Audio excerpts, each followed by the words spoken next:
Olá, boa tarde. Bem-vindo a mais um Mercado e Companhia. Veja os destaques de hoje. Clima adverso no Brasil. Enquanto seca castiga lavouras de soja no Rio Grande do Sul, produção de hortaliças é perdida por excesso de chuva em São Paulo. Nessa edição, você vai ver o que a previsão do tempo indica para essas áreas e para todo o Brasil. No mundo, tensão entre Estados Unidos e Irã diminui após pronunciamento do presidente americano Donald Trump. E mais, na safra mais cara da história, agricultores de Mato Grosso pagaram 19% dos custos com recursos próprios, aponta o IMEA. Tem ainda as cotações, a sua participação e muito mais no Mercado e Companhia, que já está no ar. O Produto Interno Bruto do Brasil deve avançar 2% este ano. A estimativa foi divulgada hoje pelo Banco Mundial. Para 2021, a projeção é de alta de 2,5%. Para o PIB global, as previsões apontam um crescimento de 2,5% em 2020 e 2,6% no ano que vem. O Banco Mundial reduziu a previsão de crescimento da economia global. Para 2019, passou de 2,6% para 2,4%. 2020, a projeção caiu de 2,7% para 2,5%, enquanto em 2021 a previsão foi de 2,8% para 2,6%. Segundo a instituição, os riscos envolvendo a guerra comercial entre China e Estados Unidos e uma desaceleração econômica são fatores que podem piorar o desempenho da economia no mundo.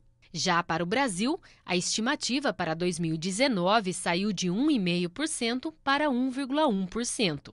Para este ano, a previsão recuou de 2,5% para 2%.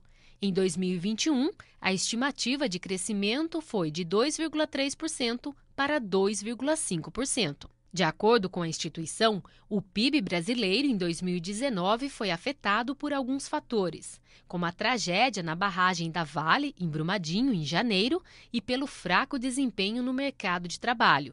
A expectativa é de que o avanço das reformas no Congresso e a geração de empregos ajudem a elevar o PIB em 2020 e 2021. A saída de dólares do Brasil somou 44 bilhões e 700 milhões no ano passado. De acordo com dados divulgados ontem pelo Banco Central, este é o maior volume de recursos retirados do país em 38 anos. O relatório ainda apontou que, no período, os investidores retiraram mais de 62 bilhões de dólares da economia brasileira.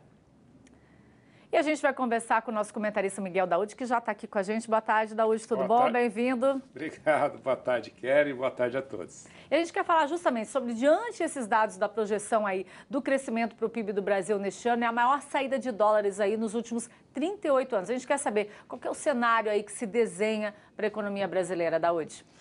Bom, é importantíssimo esses dados porque dá para nós fazermos uma análise bem concisa e a respeito da nossa situação, né? Com relação ao crescimento, a previsão é de que nós possamos crescer 2%. No entanto, o Banco Central, o governo federal já está prevendo um crescimento de 3%. A questão de saída de dólares do Brasil significa que, com a queda da taxa de juros, os investidores que estavam aqui em busca de rentabilidade, né, não de investimento produtivo, eles estão indo embora. Bom, mas essa condição de crescimento ela está dada desde que as reformas sejam feitas. Aí é que está o nó do nosso crescimento. Mas vamos entender mais ou menos o que vem a ser um crescimento e como que isso afeta a nossa economia. Por exemplo, você tem o algodão se torna um tecido, o tecido se torna uma roupa. Então, esse processo, ele tem uma agregação de valor, né? Essa agregação de valor, ela gera riqueza, gera renda, por sua vez gera emprego, gera consumo, gera demanda de impostos e aí o país cresce. Agora, só que o Brasil tem um problema seríssimo. Qual é o nosso problema? Nós produzimos minério de ferro, exportamos o minério de ferro e importamos trilho. Nós produzimos soja, exportamos apenas soja. Dificilmente nós conseguimos exportar valores agregados a essa produção. A questão do petróleo também, nós não temos valores agregados. Então, a qualidade das nossas exportações para o crescimento, ela não é algo que possa nos tranquilizar, porque vocês viram, apesar dessa saída de dólar, pelo lado financeiro sairiam 62 bilhões. Mas o que ajudou? As exportações do agronegócio, que compensou todas as importações que nós fizemos de produtos agregados e ainda deu, né, sobrou aí 17 bilhões para compensar na conta financeira. Então, o Brasil hoje é um país em que temos que investir em qualidade de produtos, né? Investir na produção. Agora, só que isso leva tempo para você formar a mão de obra, para você investir numa indústria. Então, o crescimento do Brasil ainda ele vai ficar difícil, mas não deixa de ser positivo, né? O 2%, se crescer 2%, se crescer 3%, ótimo, porque isso acaba levando a renda para o trabalhador, gerando emprego e gerando desenvolvimento. Então, nós estamos numa situação bem complicada em relação à aprovação dessas medidas, né? Essas medidas, elas teriam que ser aprovadas. Nós estamos vivendo um cenário externo muito difícil, né? Essa questão dos Estados Unidos e Irã, apesar de estar acomodada, a probabilidade disso acabar desandando mais para frente é muito grande.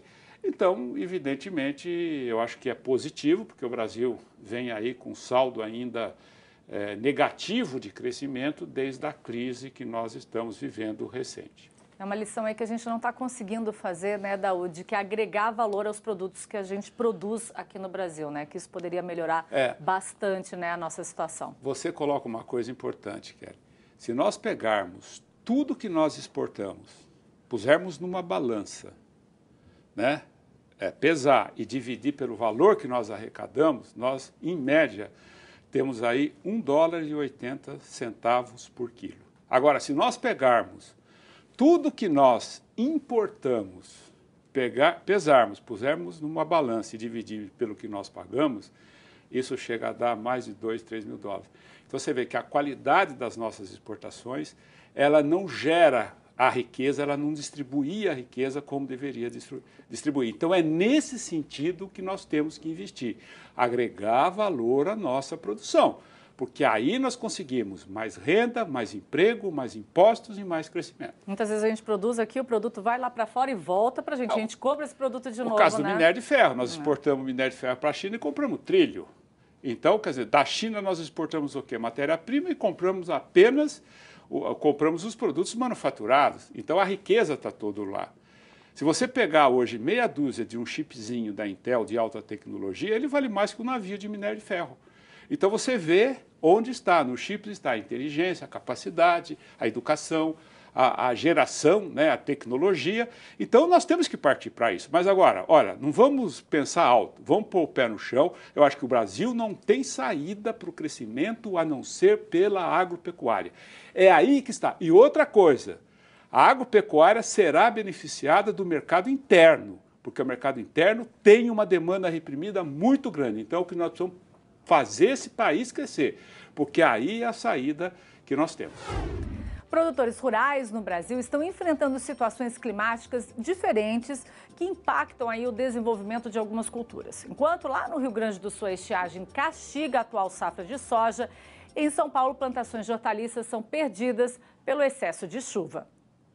Em Tupã-Seretã, maior município produtor de soja do Rio Grande do Sul, segundo o levantamento do IBGE, a falta de chuva está prejudicando o desenvolvimento das lavouras. O núcleo da ProSoja de Tupã-Seretã está dando uma olhada nas lavouras junto com os nossos produtores aqui de Tupã-Seretã para mostrar um pouco da nossa situação com relação ao desequilíbrio que é o clima. Há 60 dias atrás nós estávamos com excesso de chuva e não estávamos conseguindo fazer a semeadura da soja para esse ciclo. 60 dias depois, estamos vivendo a ausência da chuva e a dificuldade que é de trabalhar a cultura que representa muito para o município e principalmente para o nosso estado. Aqui, em Tupã-Seretã e na maioria do estado do Rio Grande do Sul, estamos vivendo um dos piores momentos dos últimos 9 anos da soja. No município, há produtores estimando danos de até 100% em algumas áreas. A parte de areia já morreu, está morrendo. Se não chover, vai morrer mais, vai ter áreas de danos até 100%, que é a área que eu tenho mais arenosa. E é aguardar a chuva e ver o tamanho do estrago aí para ver o que recupera ou não. Já em São Paulo, o excesso de chuva trouxe prejuízo aos agricultores. Em Mogi das Cruzes, uma plantação de hortaliças foi perdida. Produção 2 meses aqui perdido. Infelizmente, acho que nem Tabata entra aqui mais. Vai ter que fazer um longo trabalho novamente. Ali virou um rio, né? Aqui é a valeta. Valeta inteira, cheia d'água, né? Perda novamente, pessoal. O agricultor, né, sentindo o peso aí da chuva. O Conselho de Segurança da ONU se reúne hoje em Nova York em meio à crise entre Estados Unidos e Irã. Ainda nesta quinta-feira, o presidente da Câmara dos Estados Unidos, Nancy Pelosi, afirmou que os deputados devem votar hoje uma resolução para limitar ações militares americanas no Irã. Ontem, Trump fez um pronunciamento e prometeu que a resposta americana ao ataque iraniano contra a base dos Estados Unidos no Iraque vai ser econômica e não militar. Em pronunciamento, o presidente dos Estados Unidos, Donald Trump, afirmou que após os ataques contra bases americanas, o Irã parece estar recuando, mas disse que vai impor novas sanções econômicas ao país do Oriente Médio até que ele mude o comportamento. Trump defendeu que todo o Ocidente trabalhe junto por um acordo com o regime iraniano que torne o mundo um lugar mais seguro. O governo americano deixou o acordo nuclear de 2015 com o Irã e, após a escala de conflitos na última semana, o país persa afirmou que também não vai mais cumprir o combinado. Essas sanções permanecerão em vigor até o Irã mudar de comportamento. A fala do presidente americano foi feita após o regime iraniano ter lançado mísseis contra bases militares utilizadas por forças americanas no Iraque. Em análise feita para o Canal Rural, o pesquisador da GV Agro, Felipe Serigati, disse que o pronunciamento do presidente Trump tem um aspecto positivo no mercado, pois sinalizou uma redução na tensão envolvendo Estados Unidos e Irã.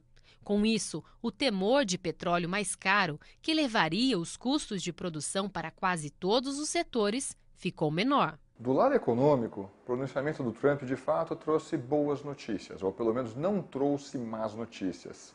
Então, houve a sensação de que aquela escalada mais bélica, mais agressiva, deu uma atenuada. Pelo menos ficou suspensa, ficou ali em stand-by. Por que isso é bom? Não é bom para ninguém ter um mercado mais volátil, ter um mercado mais nervoso.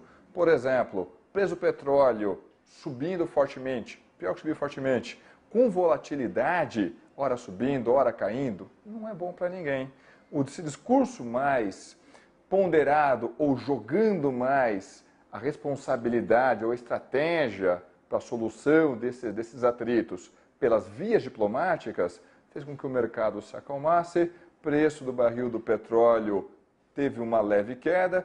Resultado disso, por exemplo, aqui no Brasil, a situação da Bovespa ficou melhor. Ainda, até agora há pouco, estava registrando queda, mas é por causa do peso da Petrobras. Barril do petróleo mais calmo, não é tão bom para a Petrobras agora no curto prazo, e nosso índice, como tem um peso muito grande para a Petrobras, acaba sentindo. Mas, em via geral, esse pronunciamento mais tranquilo, menos bélico, é uma ótima notícia do lado econômico. E a gente vai agora até Brasília conversar com o nosso comentarista Benedito Rosa, porque a gente quer saber, a preocupação com a escalada de uma tensão geopolítica parece ter diminuído. Qual que é a sua avaliação? Pior, já passou, o aumento de sanções contra o Irã pode dificultar a comercialização. Como é que é a sua avaliação aí, Benedito? Boa tarde, bem-vindo. Boa tarde, Kelly Ávila, boa tarde aos amigos e amigas que nos acompanham no Mercado e Companhia. Sim, Kelly, as tensões continuam, só que houve grandes mudanças. A estratégia anterior envolvia uma solução, para usar essa palavra, bélica.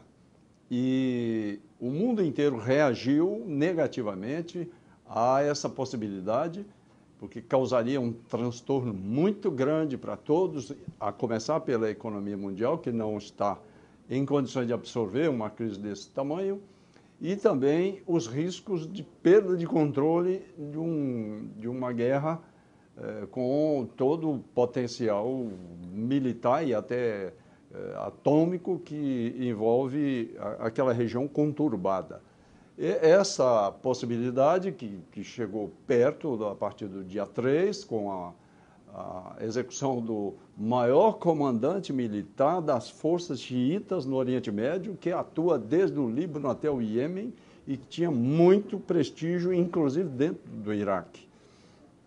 Essa estratégia, eu entendo que está secundarizada, que as partes envolvidas não querem mais chegar às vias de fato, e ficou claro para mim e para os comentaristas da imprensa mundial estão nessa direção, que a estratégia dos Estados Unidos será enfatizar o esforço para destruir a economia iraniana, que está perto de acontecer, já que a economia iraniana está em frangalhos, pela via das sanções econômicas. Aí entra o nosso agronegócio com uma luz amarela, pelo menos. Não se esqueçam do que aconteceu com a Venezuela, também rica em petróleo, etc., e muitas empresas brasileiras apostaram alto, exportaram muito para a Venezuela, que depois não pagou, os empresários tiveram dificuldade e atraso para receber o que tinham exportado. No caso do Irã, a dimensão da economia iraniana é maior, é verdade, mas o PIB do Irã caiu 9% no ano passado.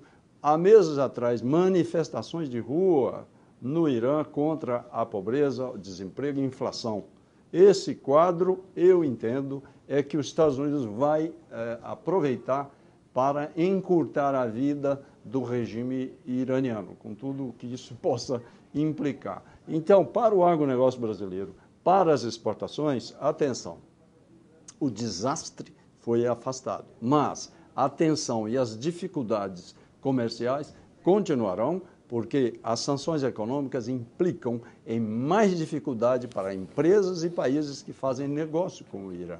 Convém não apostar tão alto de que essas exportações vão durar muito tempo. É preciso cautela. Sentiu falta de algum conteúdo? Acesse canalrural.com.br.